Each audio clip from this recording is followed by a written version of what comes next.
কি রে হরি, এইভাবে কাজ করলে কি আজ সারা দিনেও এ কাজ শেষ হবে? একটু হাত চালিয়ে কাজগুলো কর দেখি। কি যে বলো দাদা, হাত না চালিয়ে কি আমি বসে আছি নাকি? তোমার থেকে তো পিছিয়ে নেই আমি। হ্যাঁ, পিছিয়ে নেই, কিন্তু তোর থেকে যে এক পাই বেশি কাজ করে ফেললাম, সে খেয়াল কি আছে? হ্যাঁ হ্যাঁ, তুমি আমার থেকে ভালো কাজ করতে পারো, তাই তোমার তো একটু বেশি কাজ করতে হবে দাদা। আমি তো তোমার থেকে ছোট, তাই না? হ্যাঁ, ওই কাজের বেলাতেই কেবল আমি বড়, বাদবাকি সময় তো আমাকে কিছু মনেও করিস নে। ধুর, তোমার এই বকানি এখন আর শুনতে ইচ্ছে হচ্ছে না। তুমি কাজ করো, আমি একটু পানি খেয়ে আসি। পানি ছাড়া আর কি খাবি? সেই ভজাটা যে আবার কখন খাবার নিয়ে আসবে তা কে জানে।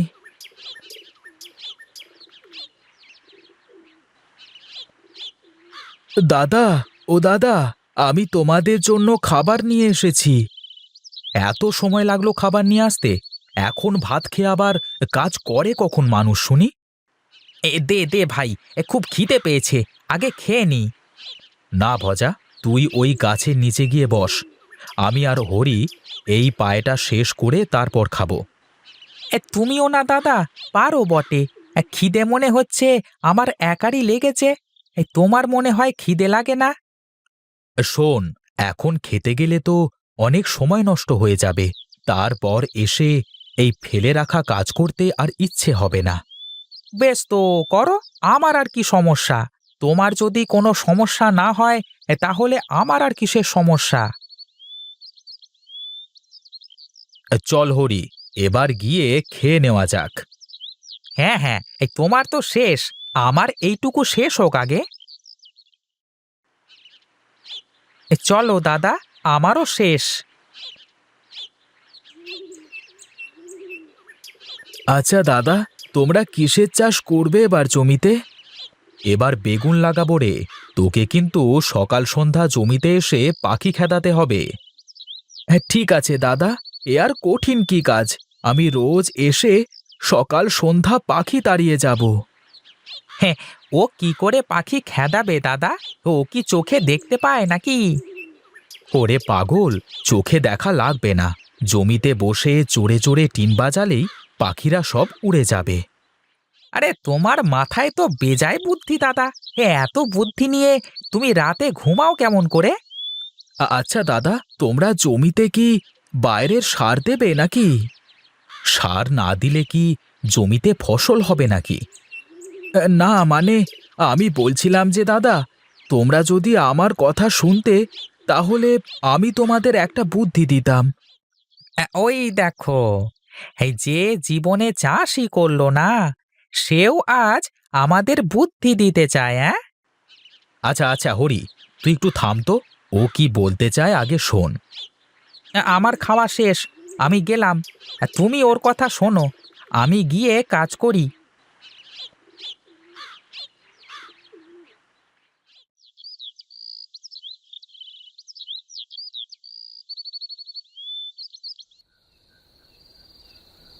শোন রে বাপ সকল, তোদেরকে একটা কথা বলি।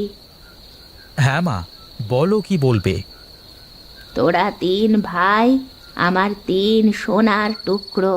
তোরা কখনো আলাদা হবি না বাবা, সব সময় একসাথে থাকবি। কিন্তু মা, আমরা কি সারা জীবন ভজাকে টেনে বেড়াবো? শোন রে বাপ, ভজা আমার ছেলে। ও চোখে দেখতে পায় না বলে সবাই ওকে নিয়ে কত কথা বলে, কিন্তু আমার ভজা খুব ভালো মানুষ। আচ্ছা হরি, তুই সব সময় এত অধৈর্য কেন? আগে মায়ের কথা সব শোন, তারপর কথা বল। আচ্ছা আচ্ছা আচ্ছা, মা, বলো তুমি। তোরা কি জানিস বাবা, তোদের মধ্যে কে বেশি বুদ্ধিমান? দাদা তো সবার বড়, তাই দাদার বুদ্ধি আমাদের থেকে বেশি। আচ্ছা, তোরা এক কাজ কর বাবা, তোরা যে জমিতে চাষ করবি, সেই জমিতে এক কোণে ভজাকেও একটু চাষ করতে দিবি। তিন ভাই জমির তিন দিকে আলাদা আলাদা চাষ করবি, দেখি কার ভাগে ফসল ভালো হয়। ফসল ভালো হলেই সে বুদ্ধিমান হয়ে যাবে নাকি মা? এখন তা বলতে পারছি না, তোরা আগে চাষ কর, তারপর সব বলবো। এখন অনেক রাত হলো, চল সবাই ঘুমিয়ে পড়ি।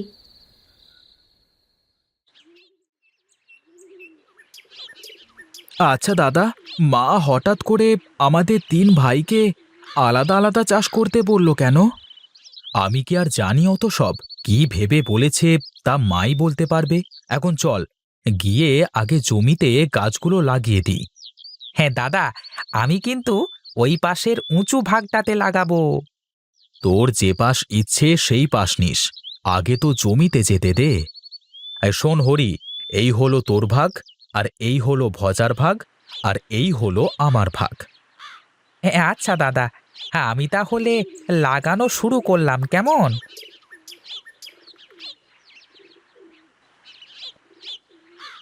কি রে ভজা, ঠিকঠাক লাগাচ্ছিস তো? হ্যাঁ, ঠিকঠাক হচ্ছে কিনা দেখতে তো পাচ্ছি না দাদা, তবে লাগাচ্ছি তো, দেখা যাক। শোন হরি, তোর লাগানো হয়ে গেলে এসে একটু ভজাকে সাহায্য কর, আর আমার আগে শেষ হলে আমি দেখিয়ে দিচ্ছি। মা, আমি তো চোখে দেখতে পাইনে, তুমি আমাকে দাদাদের সাথে চাষ করতে কেন বললে? এমনিতেই রে বাবা, তুই তো আর চাষ করতে পারবি না ওদের সাথে, কিন্তু ওরা যাতে তোকে ফেলতে না পারে কখনো, তাই আমি ওদের বোঝানোর জন্য বলেছি। কিন্তু মা, আমি কি পারবো নাকি দাদাদের মতো চাষ করতে? শোন বাবা, আমি যেভাবে বলবো সেভাবে কাজ করবি, তারপর দেখা যাবে। তাহলে আমার আর কোনো চিন্তা নেই মা, তুমি পাশে থাকলে আমার কিছুতেই ভয় লাগে না। তুমি কি তোমার ছোট ছেলেকে বুদ্ধি দিচ্ছ মা, যে কি করে আমাদের থেকে ভালো ফসল ফলাতে পারে? হ্যাঁ দাদা, দেখো, তোমাদের থেকে ভালো ফসল হবে আমার ভাগে, মা আমাকে তাই শেখাচ্ছে। ঠিক আছে ঠিক আছে, সে সময় হলেই দেখা যাবে, মুখের কথায় কি যায় আসে, তাই না? এ ঠিক বলেছ। হেসো না দাদা, তোমাদের থেকে আমার জমিতে ভালো ফলন হবে। আরে যা যা, এই কত বড় বড় চাষি দাদার কাছে হার মানলো, আর তুই তো তুই, হ্যাঁ, দেখা যাবে দেখা যাবে। মন খারাপ করিস নে বাপ, তুই তোর কাজ করে যা, দেখবি তুই ভালো কিছু করেছিস। ঠিক আছে মা, এখন তাহলে আমি একটু জমি থেকে ঘুরে আসি।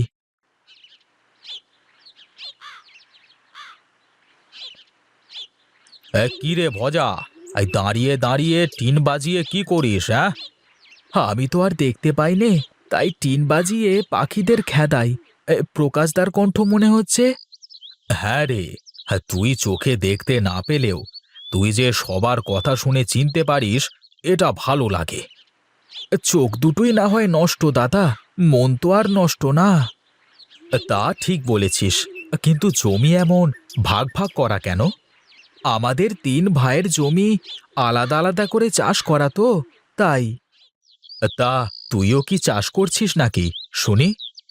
হ্যাঁ দাদা, এই উত্তরের কোণের অংশটা আমার, আমি নিজেই লাগিয়েছি। বাহ, এই তোর বেগুন গাছই তো ওদের থেকে ভালো হয়েছে রে, কত বড় হয়েছে ওদের গাছের থেকে। সত্যি বলছো দাদা? আমার কিন্তু বিশ্বাস হচ্ছে না। হ্যাঁ রে, সত্যি বলছি, মনে হয় তোর গাছেই ভালো ফলন হবে। এখন আমি যাই রে ভজা, সন্ধে হয়ে গেল প্রায়, তুই যাবি নে বাড়ি? তুমি যাও, আমি আরেকটু পরেই যাচ্ছি। এই দেখেছো দাদা, এই ভজা নিশ্চয়ই কোনো আজব সার দিয়েছে জমিতে, এই তা না হলে কি করে ওর গাছের বেগুন এত বড় হয়? হ্যাঁ রে হরি, আমিও তো কোনোদিন এত বড় বেগুন কোথাও হতে দেখিনি। সত্যি বলছো দাদা? আমি তো জমিতে কোনো সারই দিইনি। তুই বললি কি আর আমরা তাই বিশ্বাস করব? মা নিশ্চয়ই তোকে কোনো গোপন সার দিয়েছে।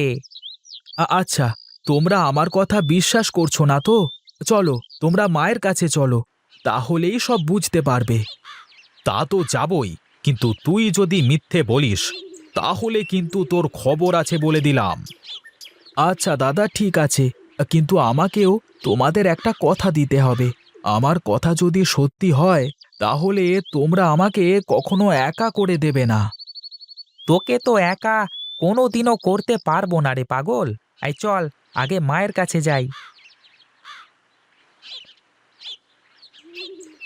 মা, এই বড় বেগুন হলো ভজার ভাগের, আর এই ছোট বেগুন হলো আমাদের ভাগের। কিন্তু ভজা বলছে ও নাকি জমিতে কোনো সার মাটি দেয়নি।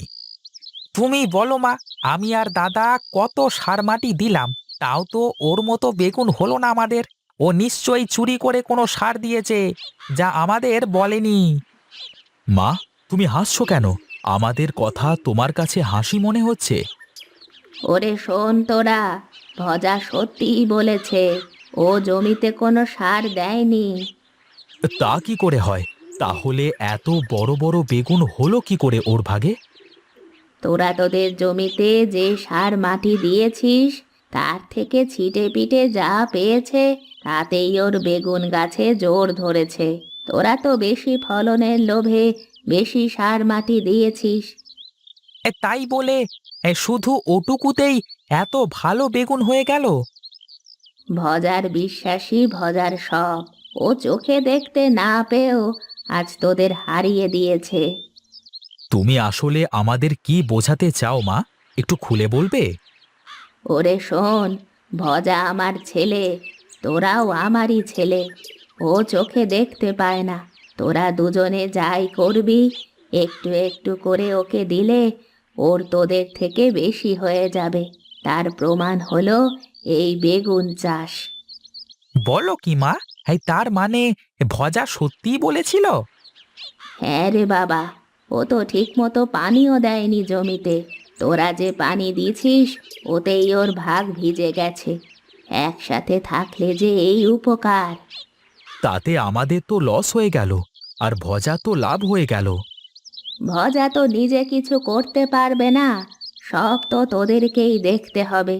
তোরা শুধু ওকে সাথে রাখিস বাবা, তাহলেই দেখবি ও তোদের অনেক উপকারে আসবে।